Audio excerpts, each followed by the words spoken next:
ఇప్పుడే జీ5 app download చేయండి. చూడండి మీ ఫేవరెట్ టీవీ షోస్ ఎప్పుడైనా ఎక్కడైనా. స్వామి, విశాలాక్షమ్మ వారి మీద నమ్మకంతో ఆ తల్లిపాలు తాగిన బిడ్డలు కాబట్టి ఇప్పటి వరకు ఇంకేమీ ఆహారం తీసుకోకపోయినా అమ్మవారి తీర్థ ప్రసాదాలతోనే ప్రాణాలు నిలబెట్టుకుంటూ వచ్చింది. 3 పూటలా తినే పెద్దవారే ఒక్క పూట తక్కువైతే నిస్సత్తువుకి లోనవుతారు. అలాంటిది పసిపాప పరిస్థితి విషమించకుండా ఉంటుందా? నైని, విశాలాక్షమ్మ వారిని కొలిచే నువ్వు నిబ్బరంగా ఉండవచ్చు. అయినా సరే ఆందోళనకి గురయ్యావు అంటే నీ తల్లి మనసు నిన్ను కలవరపెడుతుందని అర్థం అవుతుంది. అయితే గండ ప్రభావం వలన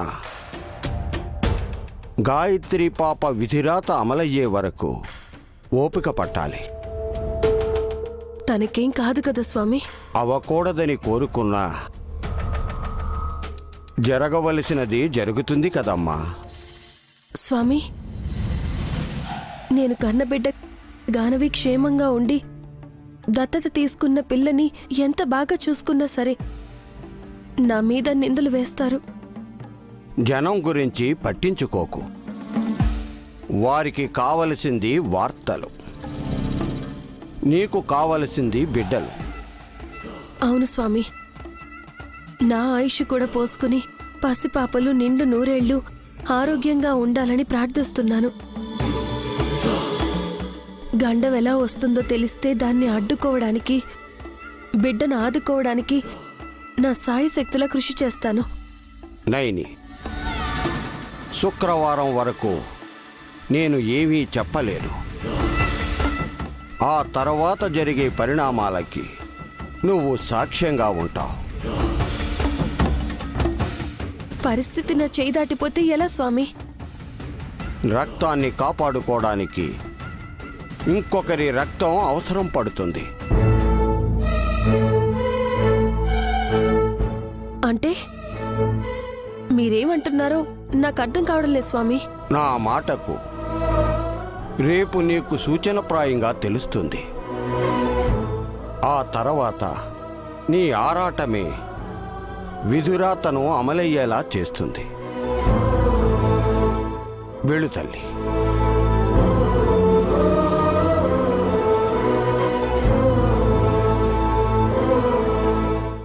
స్వామి, నైని కంగారు పడుతుంటే నా బిడ్డకి ఏమైపోతుందోనన్న ఆందోళన కన్నా తనే మా అమ్మ అని తెలుసుకుంటుందేమోనని ఒత్తిడి పెరిగిపోతుంది. తల్లి బిడ్డ క్షేమం గురించి, తండ్రి బిడ్డ భవిష్యత్తు గురించి ఆలోచిస్తారు విశాల. నైని నిదానంగా ఆలోచిస్తే గాయత్రి పాపే మీ అమ్మ అని గుర్తుపట్టడం పెద్ద కష్టమేమీ కాదు. స్వామి, సాధ్యమవుతుందంటారా? నువ్వే ఆలోచించు. నైని గనుక ఆ బిడ్డకొచ్చే ఆపదను నాకెందుకు తెలియడం లేదనే విషయం పసిగడితే చాలు కదా. నిజమే స్వామి, తనకు గాని కన్న బిడ్డలకు గాని ఏ ప్రమాదం వచ్చినా నైని కనిపెట్టలేదన్న సంగతి గుర్తొస్తే నాకు అర్థమైపోతుంది. కానీ గుర్తుకు రాదు. ఎందుకలా?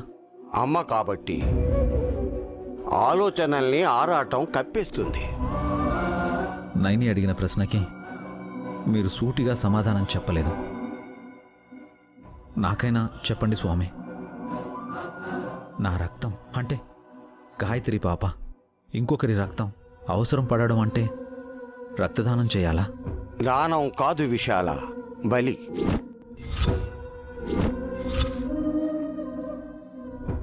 బలినా? ఎవరు ఏమైపోతారు స్వామి? రేపు నీ భార్యకు తెలిస్తే నీతో చెబుతుంది. తను గుర్తించకపోతే చివరి క్షణం దాకా అందరూ భయాందోళనకి గురి కావలసిందే. స్వామి, పాపకి బాలేదు అనుకుంటే ఇప్పుడు ఇలా అంటున్నారేంటి? అంతా అమ్మవారి లీల విశాల.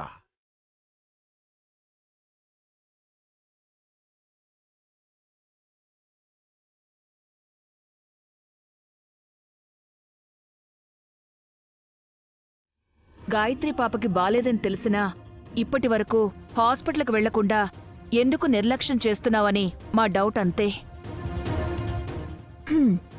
పేగు తెంచుకొనుంటే తెంచుకోలేని బంధం నెలలి బిడ్డగా ఉన్నప్పుడే ఏర్పడింది సుమనా. కన్న కూతురు గానవికి పాలు సరిపోతాయో లేదా అని ఆలోచించకుండా ఈ పాపకు పట్టావు కదమ్మా. మీకే గుర్తుండాలి, మొదటి 4 నెలలు గానవి సుమన దగ్గరే ఉండేది తన బిడ్డగా. ఆ పాపం నాదే బ్రో. పిల్ల నా దగ్గరున్నందుకు పాలు సరిపోయేవని చెప్తున్నారు విశాల్ బాబు గారు. పాప గురించి కాకుండా మీరు పాపాల గురించి మాట్లాడకపోతేనే మంచిది. విష్, శుక్రవారం దాకా ఏదైతే అదయిందని గాయత్రికి అమ్మవారి తీర్థాన్ని మాత్రమే పట్టిస్తున్నారు. ఇలాగైతే ఎలా విష్? నైని నమ్మకాన్ని నిలబెట్టాలని ఆగిపోయానత్తయ్య. ప్రాణం నిలబెట్టండి ముందు. మీరందరూ గాయత్రి పాప గురించే వరి అవుతున్నారు కదూ, నాకు తెలుసు.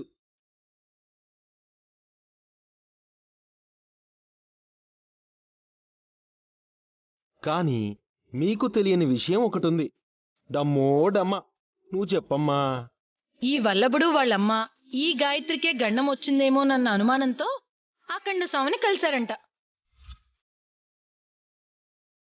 వారిచ్చిన సలహాని పాటించాలని ఏర్పాట్లు చేస్తున్నారు.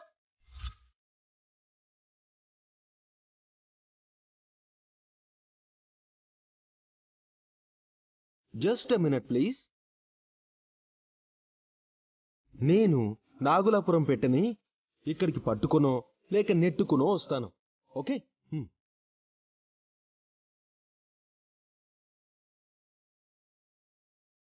ఏం చేస్తున్నారు డమ్మక్క?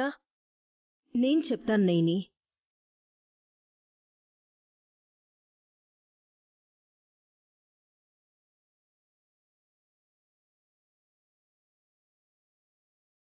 హాస్ చాట కూడా పట్టుకొచ్చింది. ఎవరికైనా చేట? గాయత్రికొచ్చిన సమస్యకి ఇది పరిష్కారం అంట బాబాయ్. కొంచెం అర్థమయ్యేలా చెప్తే బాగుంటుంది వదినా. వీళ్ల ప్రయత్నంలో అర్థం ఉంది కానీ ఫలితం అర్థమైతే ఇంకోలా ఉంటుందేమోనని టెన్షన్గా ఉంది.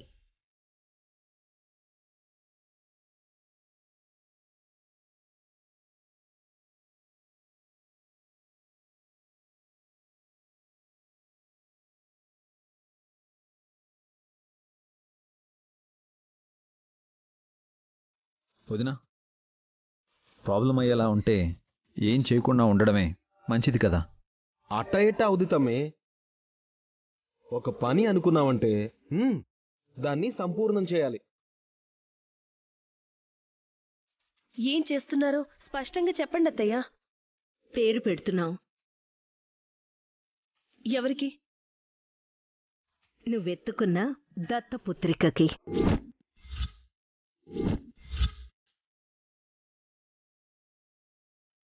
జీ5 యాప్ డౌన్లోడ్ చేసి అన్ని ఎపిసోడ్స్ పూర్తి ఉచితంగా చూడండి.